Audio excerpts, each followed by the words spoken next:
Hi everyone, my name is Alesha. I am my final year as an English and communications student, and I'm excited to see everyone here virtually. So let's get started. So for my presentation, I'll focus on how haul videos are a form of promotional culture, utilizing the user's body to display the commodity. Further, how it is a form of immaterial labor, as aspiring YouTubers broadcast videos which are not ad affiliated or monetized. As said by Arvidsson, capital feeds directly off life itself, and the aspirational labor around YouTube's haul videos feed not only off the YouTuber's selfhood or lives, but also off the fantasy of being like a successful content creator, whether in appearance or lifestyle. So how did this all start? So YouTube's emergence in 2005, the platform has become one of the largest global hubs for viewing and sharing videos. So developing the model of broadcast yourself, platform transitioned further in 2006 with Google's acquisition of YouTube. So it created an increasing professionalization of the sharing site's content, video creators, and YouTube channels. So by developing YouTube into a revenue generating product with a business model focused on advertising, uploading a video became to have more perks for content creators and corporations by allowing opportunities for business to monetize produced video content. So this trend started a YouTube genre of clothing hauls, which still remains a prominent video form and can be seen in a lot of popular female YouTube video libraries. So some channels with a large content or heavy fashion focus develop the persona of a haul girl. The purpose of their hauls is to display recent clothing, accessories, and makeup purchases. Along with this, these videos typically give a description of an item, its price, and an idea of how it could be worn or incorporated into the individual's wardrobe. So why does this matter? So I found this subject relevant more than ever, as with the pandemic, there was increased online shopping, as well as a motivation to start a YouTube channel to simply pass the time. I believe if we identify why this trend has started, what attracts it, we can then open ourselves up to the wider global implications. So let's start with promotional culture. So looking at clothing within haul videos, its appearance, whether positive or negative on the hauler, haul girl, is a form of this promotional culture. So I would argue the youthful femininity of a haul girl is what attracts viewers, causing the physical body to also become a part of this commodification.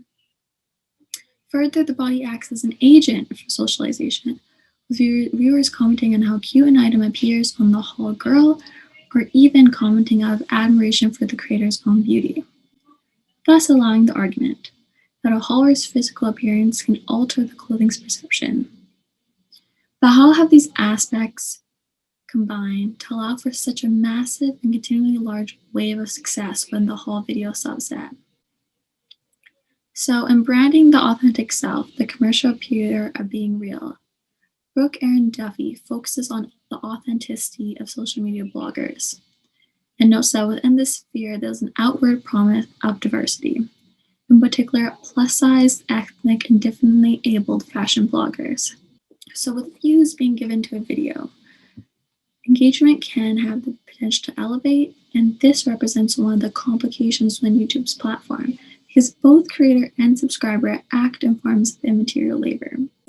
In a definition by Lizardo, immaterial labor is the labor that produces the informational and cultural context of the commodity.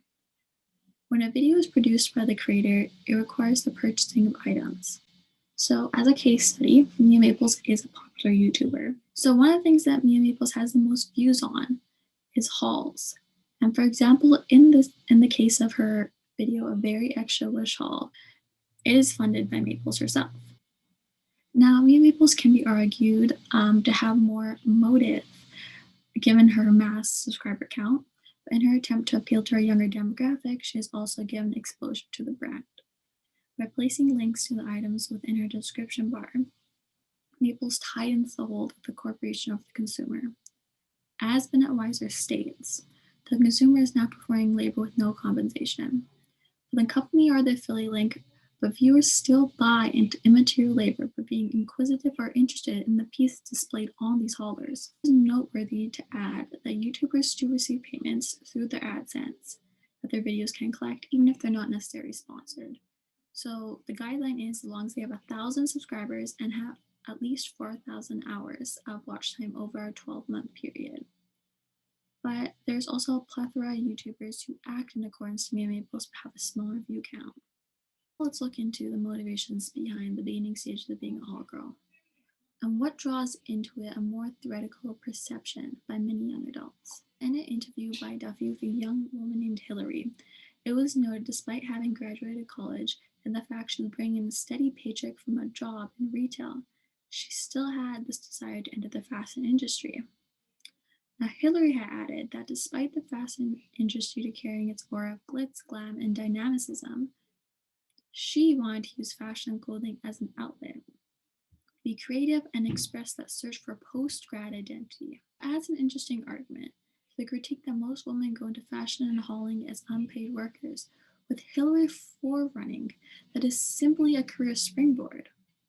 The critique that young women are falling into a band of aspirational workers is further backed by movies and television shows which propel women from a boring daily life to one in the center of fashion through their creativity, inherent beauty, and the right clothing that will garner attention.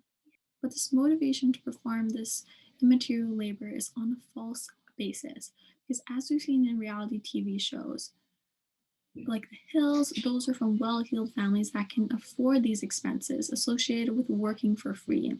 With this, YouTubers starting out are a subset of enterprising young people who are working fervently to prepare themselves for an imagined career future. So, this unrealistic expectation around class and expense stem from a gap between belief and the practical realities of the digital labor marketplace. The media tend to spotlight those who ascend to the digital economy's highest echelons. A survey by blogging.com, bloggers found that a mere 17% are able to sustain their lifestyle to support their families with their blogs, while 81% never make even $100 from blogging. Regardless of this, such findings have done little to dissuade enterprising young women from pursuing their career aspirations online. Now, these have broader implications, as mentioned before. And one of the big ones I want to mention is collection of data. So these creators, are they truly running their own business and in the driving seat of what markets themselves? We see with this form of aspirational labor this hope that one's genuinity will entice others to want to view their content. And sure, this can happen. However, I think it is important to understand as technology advances, it is not that simple. So, in accordance to Zuboff's definition of surveillance capitalism, is data collection from haul videos an assault on democracy by way of subverting the very idea of what it means to be an individual. Surveillance capitalism brings things from outside the market dynamic into the marketplace so that they can be turned into commodities for sale and purchase. Therefore, when a creator films from their own home, surveillance capitalism claims private human experience as a source of free raw material, subordinate to the market dynamic, and reborn as behavioral data. Although many find the suggested products or videos a useful algorithm, it is concerning because it combines behavioral data with computational capabilities in order to produce predictions of human behavior. As this trend has become a permanent category on the internet, a meta level of data has also been produced that has tremendous predictive value. The majority of content creators and viewers do not realize they are contributing when they communicate, search, or browse. With this data being able to be fine-grained and to have potential for individualized predictions, it is concerning if these changes in our own attitudes are self-willed or if our wage-free viewing content has allowed us to become submissive followers. Interestingly, Duffy concludes that this inspiring lifestyle is a part of another growing population of individuals who want to be afforded freedom to set their own schedule without having to fall into the constant cycle of becoming a part of a post-secondary institution. With many larger corporations wanting to keep platform users ignorant, does this become a point of issue for a future generation? Are we on the trajectory to chase success online versus grounded reality?